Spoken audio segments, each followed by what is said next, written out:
Hello, everybody, and a very warm welcome to this webinar. Whatever day or whenever you are watching it, we're just really glad that you're able to join us and spend a bit of time looking at young children's learning during this session. We hope you find it really, really useful, and we'd love some feedback as well if there's anything else that you'd like to find out about. So we'll share some ways for you to get in touch with us as well as part of this session. But above all, I hope you're comfortable wherever you are. You've got a few minutes peace in what I'm sure are incredibly busy times at the moment. And as I said, we're just really appreciative that you could join us for this short session looking at how we might be able to support young children through remote learning. For those of you who don't know us or don't know me, my name's Phil, Phil Armstrong. I work with Early Excellence, supporting schools and settings predominantly across the south of the country, but also working with some more international schools. But as an organisation, we're a team that work right the way across the country, supporting lots of schools, lots of nurseries. We're developing best practice in early years and in Key Stage 1. And Early Excellence itself has been going for about 20 years, in fact, more than 20 years now. And there are three different aspects to Early Excellence, in case you're interested in finding out more about us. The CPD, so the training and support that we offer schools and nursery schools at lots of different levels, from teacher kind of classroom level to senior leader level as well. We also support schools in helping develop their indoor and outdoor environments, and nurseries as well. And some schools and nurseries use us to help support them with their assessment in early years as well. And if you are interested in finding out a bit more about us, you can have a little look on our website. There's lots of information on there as well. But I just think it's important that you get a sense of who we are. And all of us in the curriculum team, of which I'm part of, we all have a background of working with young children for many years, some of us too many to remember, both in classroom level and in leadership level as well. So we come from having that kind of on the ground experience, which we're always really pleased to share. And what we're also really lucky to do in our roles is work with so many different people across the country, which means we can able to kind of grow our own knowledge as well and really get an understanding of what's happening in schools and settings and nurseries at the moment in terms of everyday practice when the world is a bit more normal perhaps, but also in the current situation with COVID at the moment. So we're really kept up to date by all of those contacts that we have.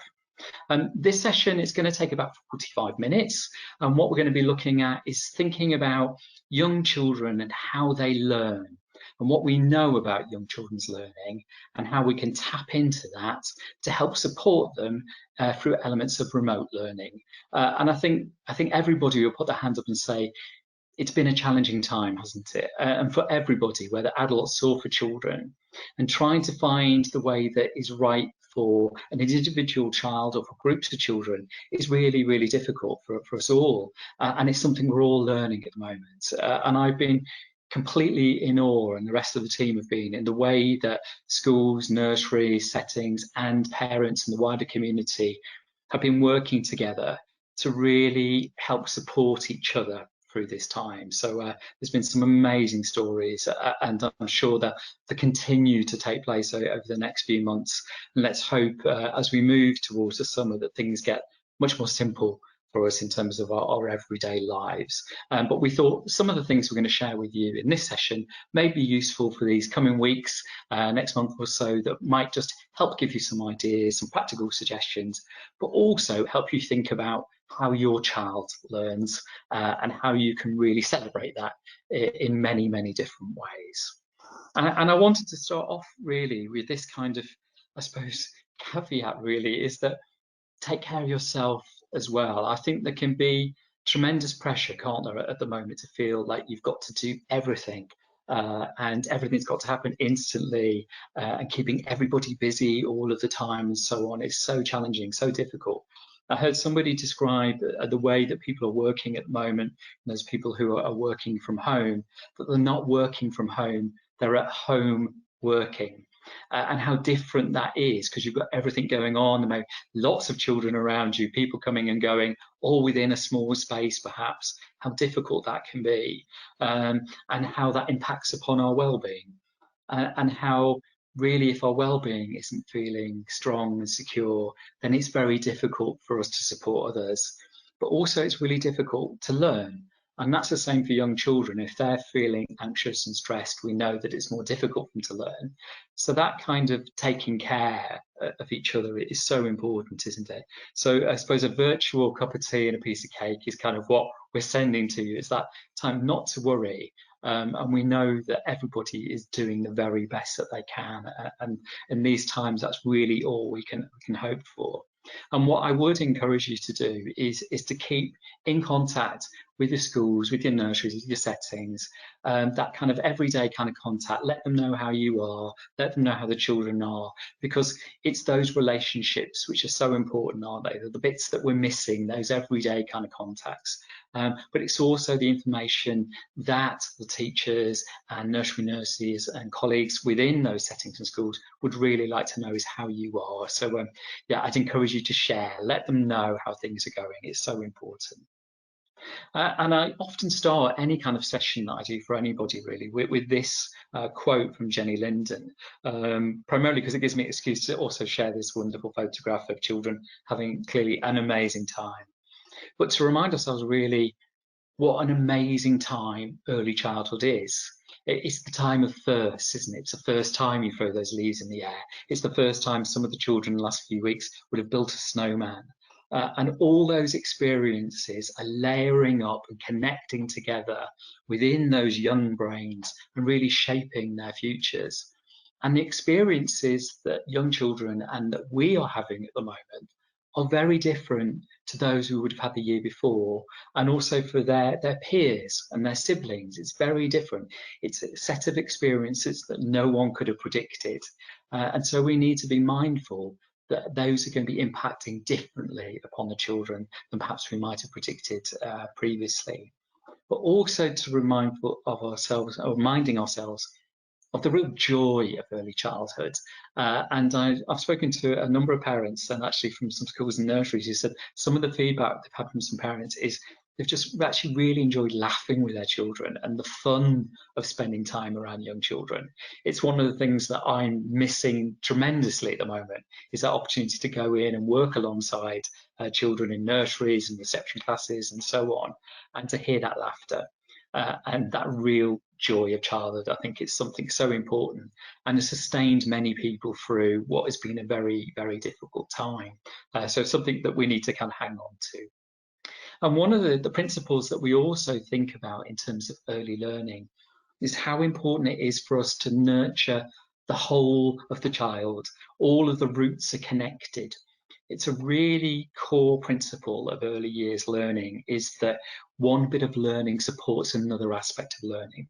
So for example, we know that for young children to develop as writers, they need to develop their physical skills as well, not just their literacy sort of skills. And it's how those things are connected together. It's really important for us to make sure we, as I said, we nurture the whole root system. So whenever we're thinking about supporting children with the young learning, it's good for us to keep thinking about, well, how does that bit help with that bit? And how can I help keep the whole system growing so they grow really strong and really stable throughout their early learning experiences? When we think about what do we want for young children, one of the things that we sometimes do with adults that are working with children, we ask them what would they really hope those children to be or to know when they move on from either nursery or from school. And when they start to come up with lists of words, these are often the words that appear. And I want them to be resilient and happy, creative, to take risks and so on. And what I found interesting sometimes is when we've done similar activities with parents, it's often the same things. You say, what is it you want for your children? You want them to be happy, to be able to make friends, to be able to be independent. And what for me is incredibly reassuring when working with anybody who's involved with young children is these words come up time and time again, which shows there is sort of something at the heart, I guess, of everybody that works with young children in terms of our aspirations for what we hope our young children are going to get from their early childhood learning experiences. So perseverance, communication, amazing problem solving skills that we see with young children sometimes. And yes, of course, we want them to develop literacy and numeracy skills, but in a way that is developmentally appropriate and in a way that really supports them on their individual learning journey. And I think what is critical perhaps to so much of this is that desire that we have for young children to form really brilliant relationships, and how perhaps that has been more challenging over the last year, and how creative people have been in approaching that particular issue, because we realise how important it is. We are a social being, aren't we, predominantly? We need people, we thrive in contact with people. And how can we help support children in those positive relationships is a really key part of early childhood learning, because it's what's going to sustain them through that longer learning journey experience. There's also some things that we know about how young children learn, and these can really help us when we're thinking about how to help support children in our home. We know, for example, that from birth to about 7 years of age, there are particular things happening within the brains of young children that are different to older children.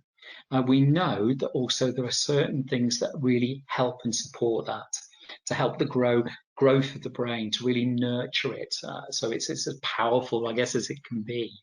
So, for example, we know that young children, like first-hand experiences. They want the real thing.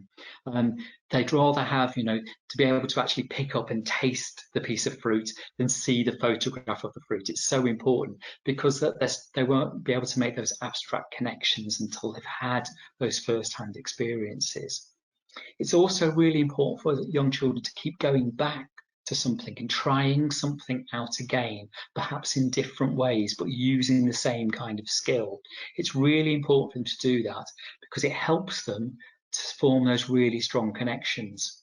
And those of you, when you think of those children, 1 and 2 year olds, where they're repeatedly doing the same action, rolling the ball, you give it back and they roll it again, and they try things out again and again and again.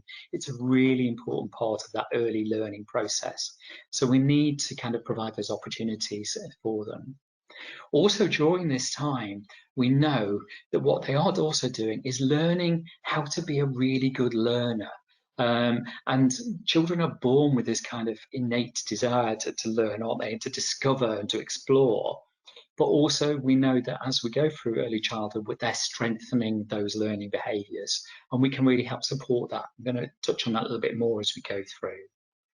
We also know that if we can tap into what young children are really motivated by, we've kind of opened a door to learning straight away, thinking about what we know young children love to do.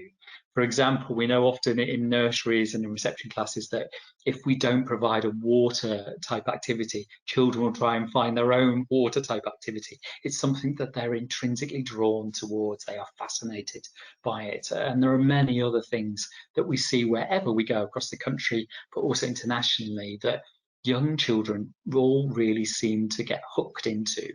Role play, building things, for example, small world, playing with animals, small figures, and so on. The things that really seem to hook children's interests at that young age.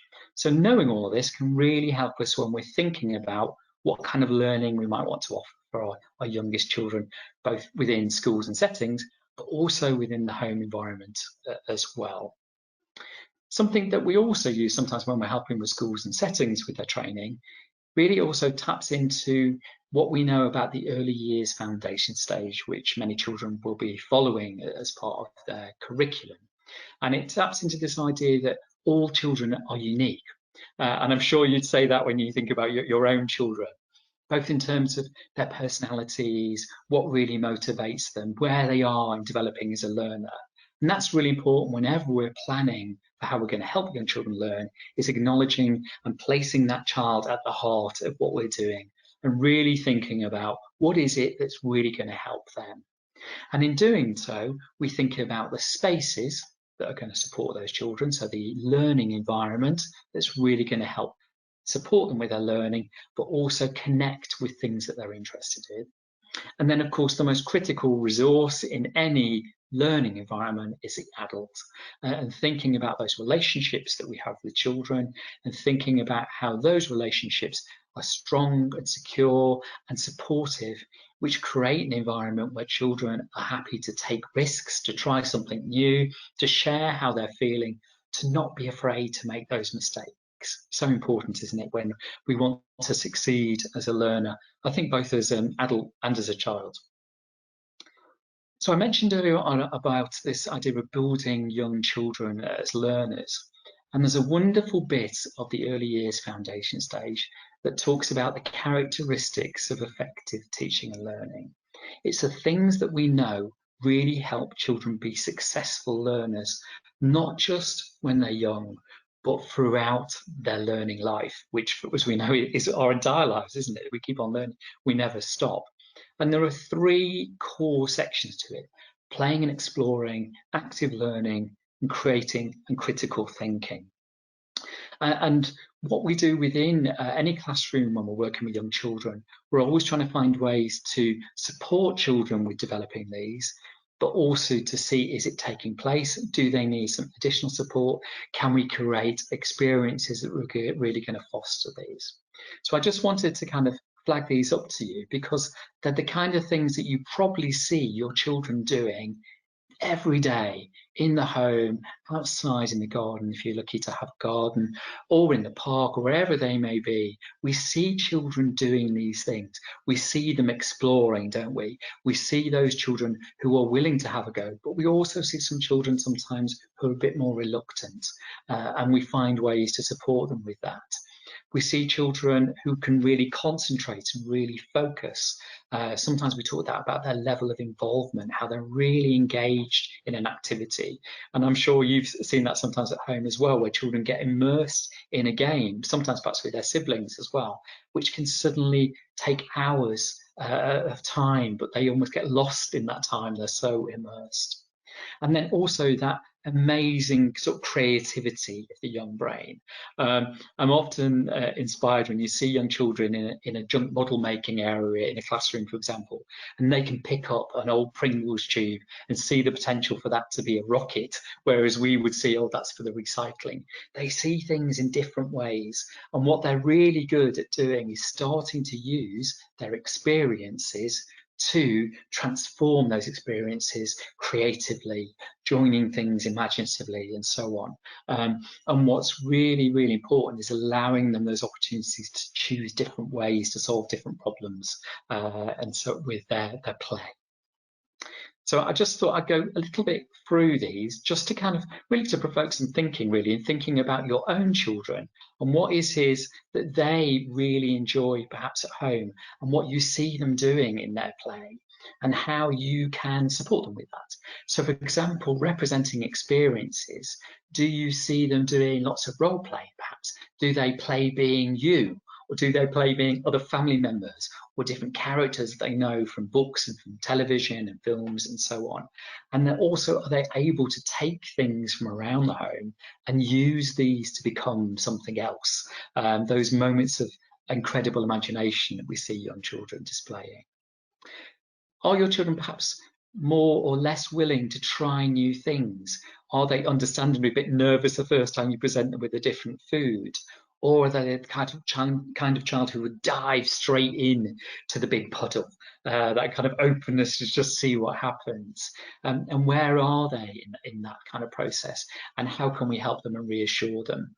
And it is through those trusting and secure relationships that risk taking starts to grow, doesn't it? And it's a really important part of learning, whether it be taking a risk from walking across a kind of wobbly bridge to taking a risk with starting to do some writing for the first time. It's always going to be that moment of that little bit of nervousness the first time, isn't it? But it's the people around us that help us feel safe, whether it be holding our hand or those comforting words that help children move forward with their learning. Same with kind of motivation, really, looking at the type of activities your children get really engaged in. What is it they really love to do? And why is that? Where does that spark come from? Sometimes we think about it, the type of play where you can say the children's name and the first time they don't hear you because they're so immersed in it. It's a bit like as an adult when you're reading a book that's got totally transfixed you and you're just like lost in those pages. those are the moments we're looking for with young children as well, because we know when that is happening, those connections are firing really strong within that young child's brain. Do they keep trying? They're not afraid to give up. They really want to succeed, that kind of perseverance. And it's so amazing when you see that happening with young children, because it's tricky. You know, the first time trying to fix something with glue and it keeps falling off, or the first time you're trying to build a tower as a toddler and those bricks keep falling down, but they keep on having another go and another go and another go till they get it right. These are things that sometimes perhaps we take for granted. We just know are happening around us. But every now and again, it's good to pause and stop and watch in awe of what young children do. And when they do that, that amazing sense of satisfaction, that kind of glow that they have, wow, that look what I've done. And they've not done it because they want necessarily some kind of reward. They've done it for that personal sense of achievement. That is so important, isn't it? For all of us, it's that sense of, I can do this. I can do it on my own. I think back to places where I've worked before, and that kind of incredible satisfaction young children get the first time they can put their coat on by themselves, and that huge sense of pride. And I think we underestimate how those small everyday things are just so important to young children in terms of their development. And then lastly in this strand, thinking about creativity and critical thinking and using their ideas and using their own imagination. And just, if you have that opportunity, just to listen in to those stories, those play stories that children are doing. So you can have conversations with them later on, perhaps about, oh, that's really interesting. I just heard you playing that in your game. Where did that idea come from? Really, really interesting to explore that with our children.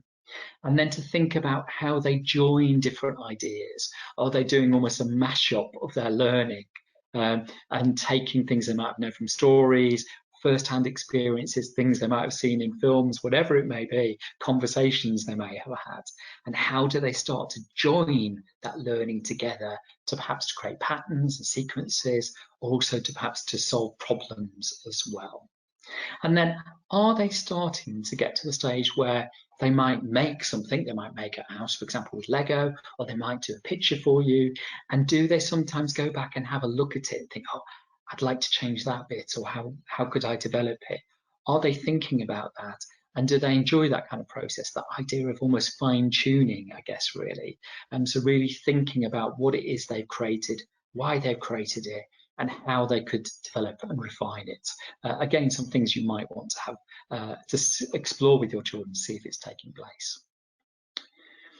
When we think about early years learning, what we often talk about the early years learning environment.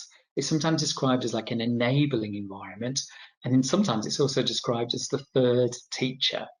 And I just thought it'd be interesting to touch on what some kind of common elements of that are that we tend to find in schools and nurseries, but also thinking about how they often are very similar to things that we do at home. The first of these is continuous provision. These are the things that children find every day when they go into their classroom. And it's the things that they become really confident with as a result. They know that there's always going to be those construction resources. They know that there's always going to be the sand or the water, whatever it may be.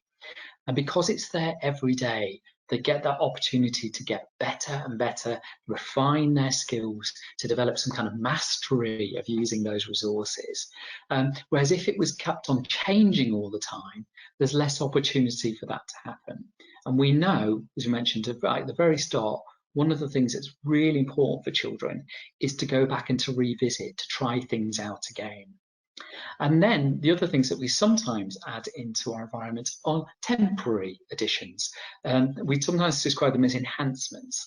They're the things that come into a classroom for a short period of time, usually related to a very specific aspect of learning. So it might be something to do with seasons and festivals. So the classic one, I guess, is around Christmas, isn't it? We bring the Christmas type resources in and then they go away. I know in some settings and schools, they may have done the thing where you hatching the eggs and so on. Children see those. They're not going to be there all year necessarily, but it's there to provide a very new experience for the children.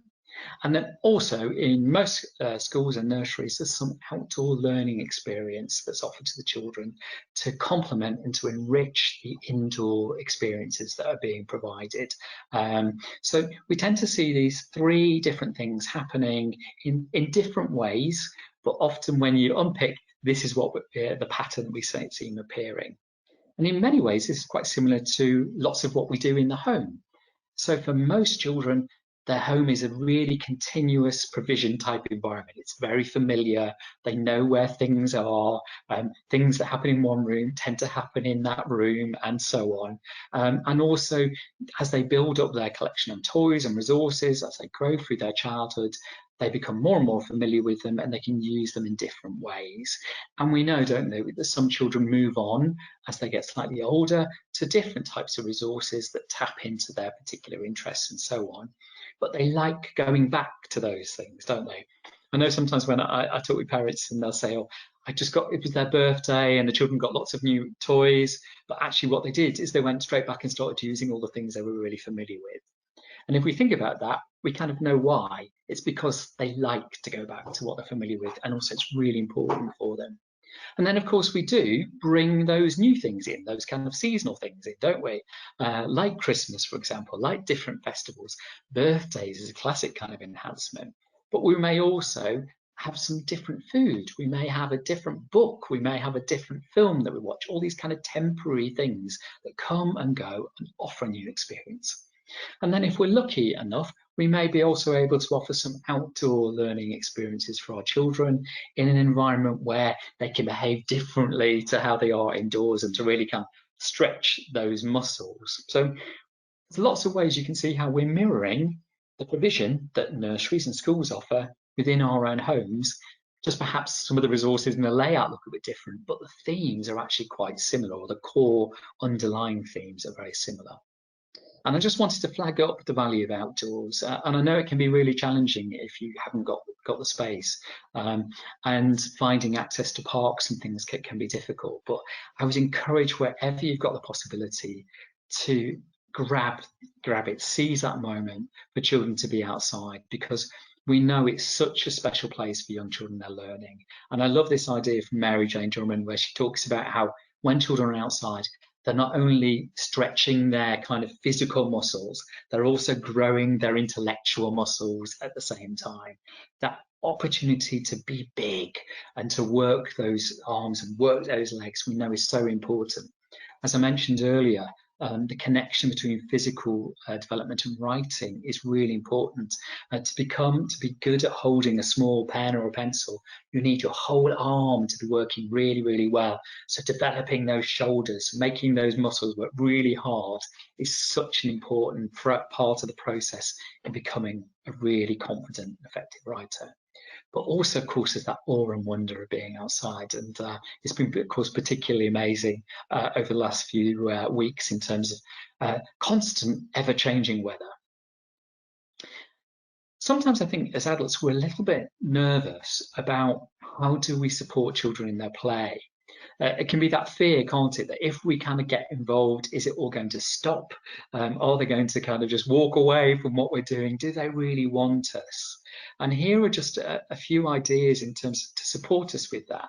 And also not to worry if they don't want you to be part of that play. I think it's very much kind of let them in that moment take the lead. Children own that play. It's something they have created. It's an activity they've decided they want to be engaged in. Yes, using opportunities and resources we provided, but the play, the ownership of it is very much in the children's hands. So it may be that they want you to take on a role, for example, within their role play, and stepping into being a different character. They may want to give you the instructions. And that's a brilliant opportunity for them to develop their language skills and to articulate the different things that they'd like. They may just want you to be sat alongside. And often when I found working with younger children is just you being there, playing with the same resources as them is all that they need. And it very then naturally leads into a sort of play conversation.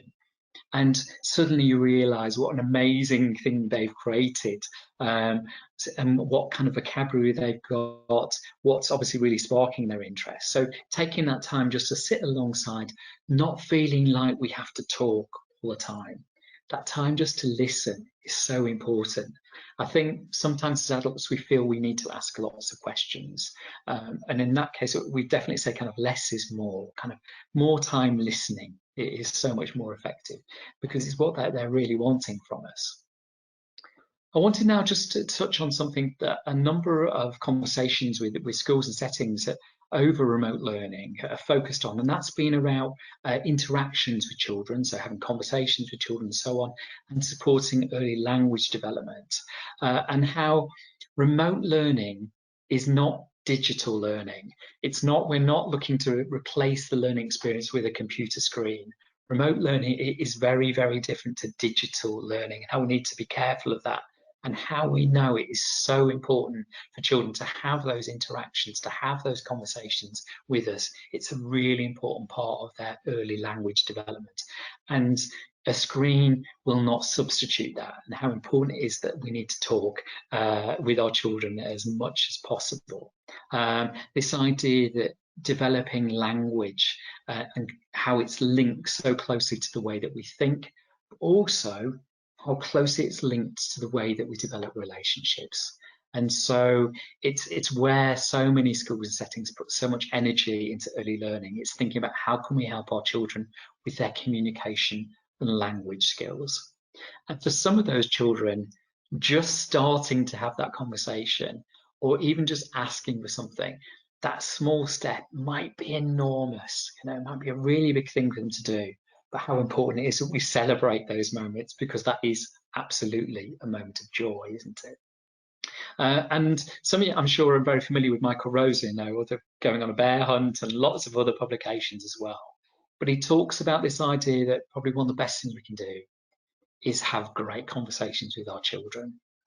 And how complicated actually having a conversation is, how many processes are involved, but how perhaps sometimes I think we need to remember that part of having a conversation is listening to the children, and really tapping into what is it they are saying, really tuning into our children. And again, I've talked to a number of parents over the last few months, and they said they've discovered so much more about their children that they would never have known before. And how sometimes their children would go to school or go to nursery and come home and they'd say, "Oh, what do you do?" And they'd say, "Oh, nothing," or "I just played." And even though we know they would have done so much more, but their children were tired. They'd had the end of their working day, a bit like us as adults. And perhaps what remote learning is giving us is that opportunity to have some conversations, because we're there, we're seeing what is actually happening with our children. So to help us with this, there are just some things that we need to consider. These kind of three elements of time, I guess, really, what we all value more than anything else: that kind of time to listen, the time to think, the time to answer, but also helping our children with developing their vocabulary. And we'll look at these just a few moments. So somewhere to talk, I guess, to kind of start off with, really. And for some children, this format has become a totally new world, hasn't it, over the last few months? And there's no doubt about it. Where would we be without technology over this last year in terms of keeping in touch with people? All the Zoom calls and Zoom quizzes, Skype, different formats, whatever they be, which have enabled us to see the face of the person we're talking to, which we know is so important to us as well, isn't it?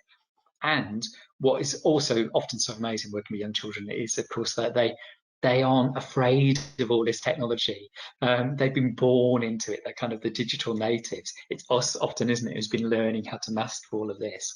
But recognizing that actually those opportunities to engage and connect are really important.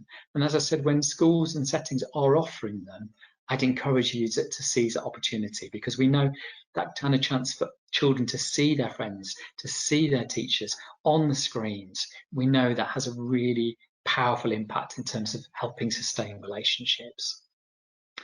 Something exciting to talk about. Well, of course, when they're in school, we know, and in nursery, we know they've got loads of stuff going on all the time. And there's a piece of research that came out a number of years ago looking at how often adults had conversations and interactions with young children when working in early year settings. It was something like over 1,000 a day. Young children like to talk, which I'm sure is something you've been experiencing more and more as part of remote learning. And of course, within an early years environment, there's lots of things all the time for them to talk about, whether it be inside activities or outside activities. So we need to think about what kind of things might they be doing at home that they might like to talk about. And there are some things that children are quite predictably interested in that you may want to think about how you could tap into those in terms of having conversations. First of all, we know, of course, they're fascinated by themselves, aren't they? And all those kind of home routines, things that revolve around the family and so on, young children are particularly interested in. Then that we know that they're also interested in that kind of natural world, what's happening outside, what's going on with the weather, animals, and so on. And that kind of slightly wider perspective of the wider community. So different people they might meet, people who do different jobs. Transport is a fascinating one, isn't it? We know that so many children are fascinated by steam trains, having never been on a steam train. It's one of those strange phenomenons that we see often in early years environments. But these are things we repeatedly see coming up. And then, of course, fantasy and fictional and TV characters. And of course, those often go in waves, don't they, depending on what is kind of fashionable at the time. But some seem to rise back up to the top all of the time. So knowing what your children are really interested in can be a really good starting point for a conversation. And taking the time to discover that can then also help you tap into thinking about, well, is there something I can do to help support them with this particular interest that they have in the home environment? Whether it's talking about babies, whether it is about making conversations and communication with people in other parts of the world, perhaps, that they're fascinated by. Whether it is things as simple as, well, what's around the house? What's happened when you've gone shopping and brought things home? Where do they come from? And then, of course, maybe those magical moments of simply just wanting to explore a bowl of water outside. They may be so fascinated by that. And let's hope we get a little bit better weather at the moment. But even inside with a simple kind of washing bowl and just exploring what's going on in there, great language and vocabulary can come from those experiences. And that's not to devalue this experience.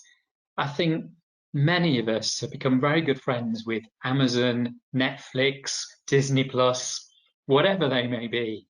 And I think sometimes it's important to acknowledge that they have provided some support and some value.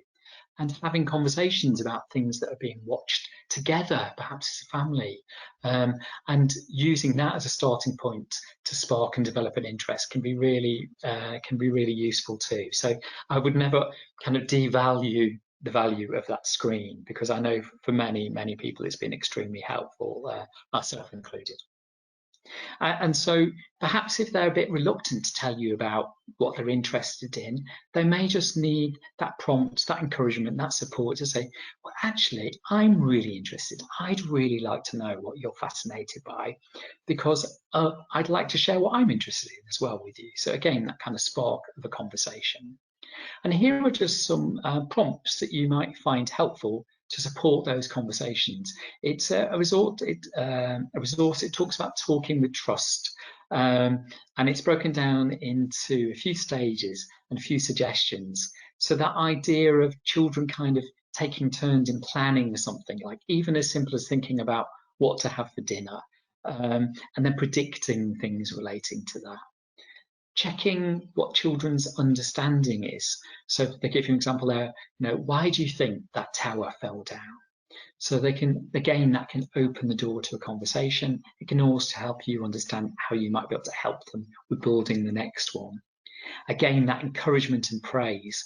And what we often say when we're working with children is put the why into the praise. So they give you an example that, oh, you thought really carefully about that picture.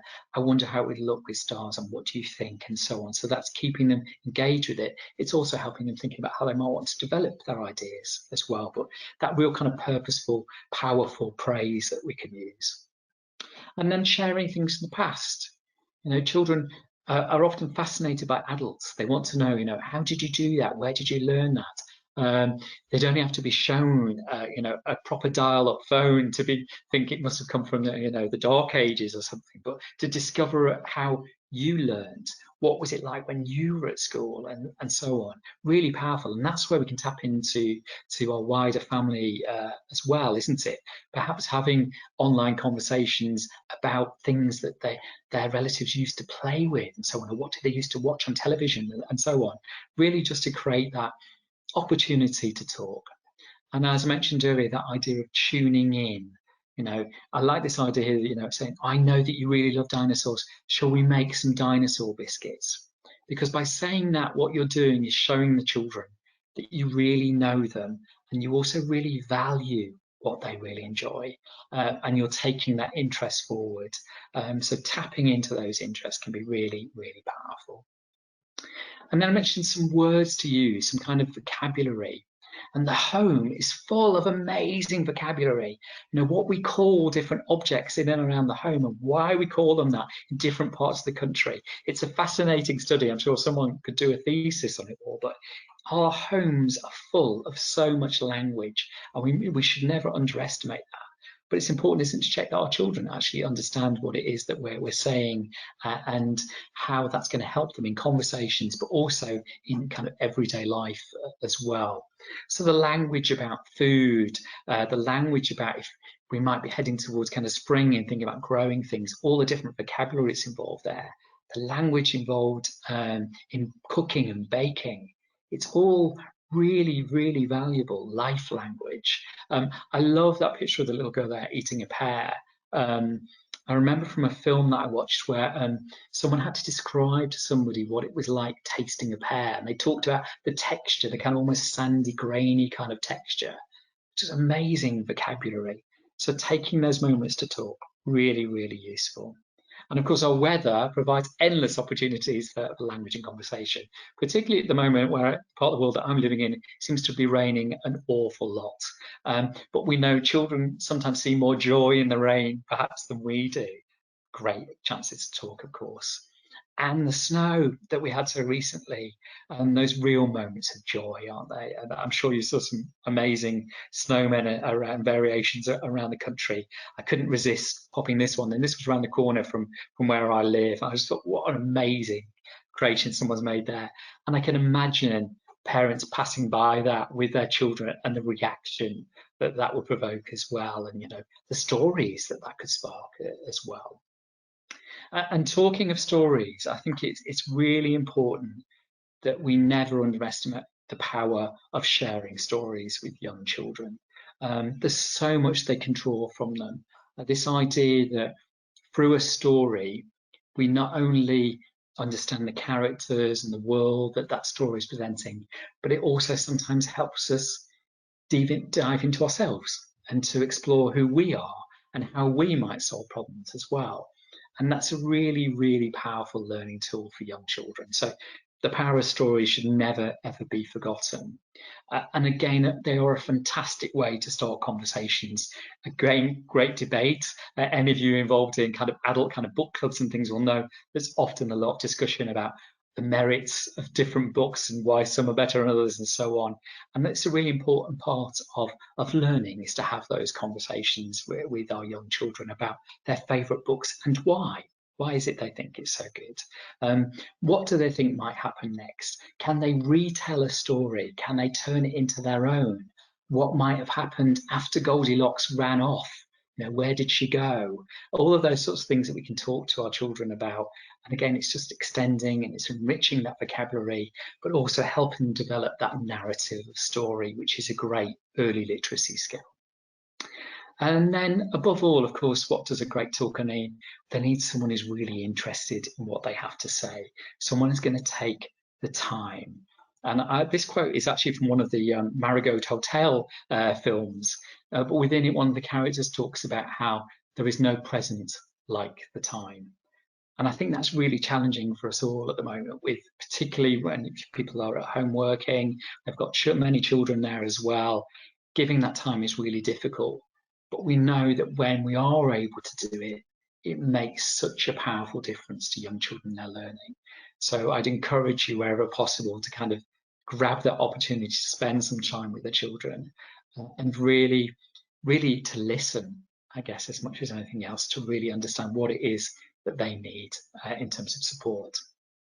I just also wanted to share some little artistic ideas, really. This is from some training we do around loose part play and kind of transient art. But I thought, again, there might be some helpful ideas at home and things that you can do with everyday objects. So really kind of practical kind of ideas, really. Transient art is this idea of making art and making pictures that are temporary. They're made and then they go away. And they can be as big or as small as the imagination and the space kind of allows, really. Here are some wonderful images. These are from Andy Goldsworthy, who's quite a famous, well-known artist who uses transient art as one of his main techniques. Really beautiful, but you can see how he's used kind of natural resources, leaves, pebbles, stones, and so on, to create these pictures, which you know will gradually kind of fade away. And we see the same thing with young children when we provide these opportunities within our schools and settings. Once they've been shown that these are the things you can do, then the limit, as I said, is only set by the imagination and the space that's available to them. Yes, some beautiful pictures that they can create. And again, we see this sometimes where children will empty every basket out and start arranging things. And I'm sure you've seen similar things happen sometimes with your own children. You think, what are they doing? But actually, it's a really important part of play and learning. They're often really carefully sequencing where things are being arranged. They're thinking about why certain things are going next, certain things. Lots and lots of early mathematics is actually taking place. So, as suggested there, really any objects can be used. Recyclable milk bottle tops, cardboard tubing, natural materials, nuts and bolts, anything really. I've seen some transient art using socks. The limitation, as I said, there are no limitations in terms of what you could use. And then you might want to think about the background. So, for example, a piece of fabric, a pillowcase, arranging on there, because that gives you kind of a space to work in. Something we've seen in some schools is using old picture frames so that you can work and create the pictures within that particular space. But a simple contrasting background is often particularly effective. You can see some examples here. I love the one in the kind of baking tray. I kind of imagine the idea of they create the picture and then perhaps they put some water in and see what happens. That really is a transient piece of art then, isn't it? It keeps kind of changing around. And of course, then you can set some challenges like, oh, you can create something that you know, a building you know, or an animal, or something more abstract to design and so on, thinking about what might go close together. And this is something I saw on social media. I just thought I should share it with you. But these transient art people that children created as part of their remote learning. I thought it was really, really lovely. And it shows the ingenuity, creativity, and imagination of the children who were making these amazing pieces of art. And it does really tap into the curriculum. So when sometimes we think, oh, they're just playing, which is often sometimes a phrase that's used in early years, these kind of activities offer a fantastic opportunity for early language, because you've got all the conversations about what are they doing, why are they doing that, and so on. The early literacy, that creating stories, so using the different objects and the loose part play objects to create new worlds. Of course, there's lots of maths in terms of shape and space and pattern, and then lots of science about what are these materials, the different kinds of materials being used, what do they feel like, and so on. Are they natural or man-made? So lots and lots of potential learning from what looks like a very simple activity to begin with. So kind of to draw kind of things to a close, really, I just wanted to go back to those kind of core principles of the early years foundation stage, and really, I suppose, to kind of pause for thought. And I mentioned right at the start the idea of unique child. And whenever you're thinking about how to help support your children, always hang on to that principle that each child is unique, that they are going to be where they are in terms of their own learning journey, but they're also going to be where they are in terms of how this last year has impacted on them. And that's really important. They can have their own things they're fascinated by.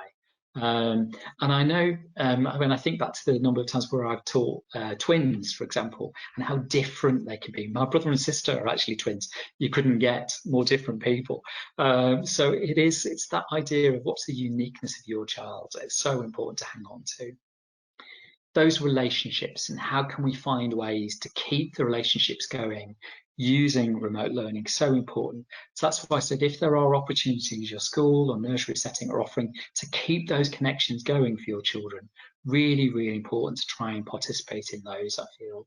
But also for you as well, so you feel connected still to that wider community. Creating an environment that really taps into what children are fascinated by, and thinking about how much actually in the home they are really fascinated by.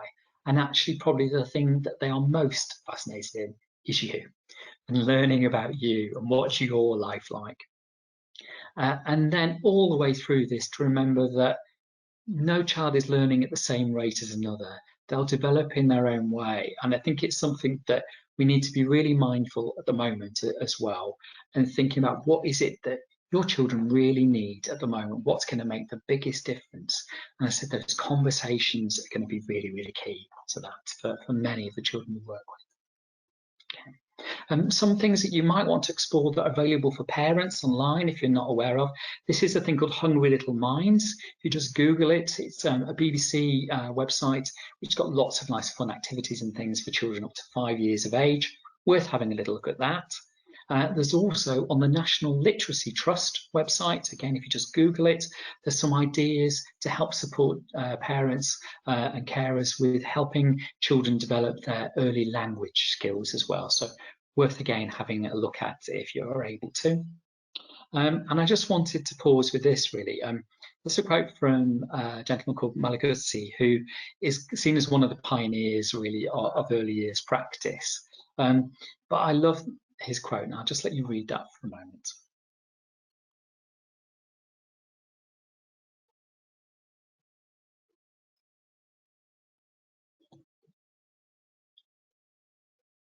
I think really what he's reminding of is we can only do what we can do. And I think given all the pressures and the stresses that people are under at the moment, and the fact that we still don't know how the future is going to be for the next few months, as I said at the start, it's important that you look after yourself, but that holding of our children's hands is going to be so important, isn't it, as we take those steps. Those words of encouragement, that being there alongside, that's the best thing that we can do. And at the particular moment, we can't really ask people to do any more. And we need to look after each other. It's never been more important. So above all, at the end of this session, please take care of yourselves. I hope you, your family, children, colleagues are all safe and well. And as I said, keep in touch with your schools, with your settings. And the sun will come out. I'm not going to burst into song, I promise, but the sun will come out. And I hope you found the short session really helpful and helped you kind of understand just how amazing early years is and why so many of us are so passionate about working in that particular sector of education.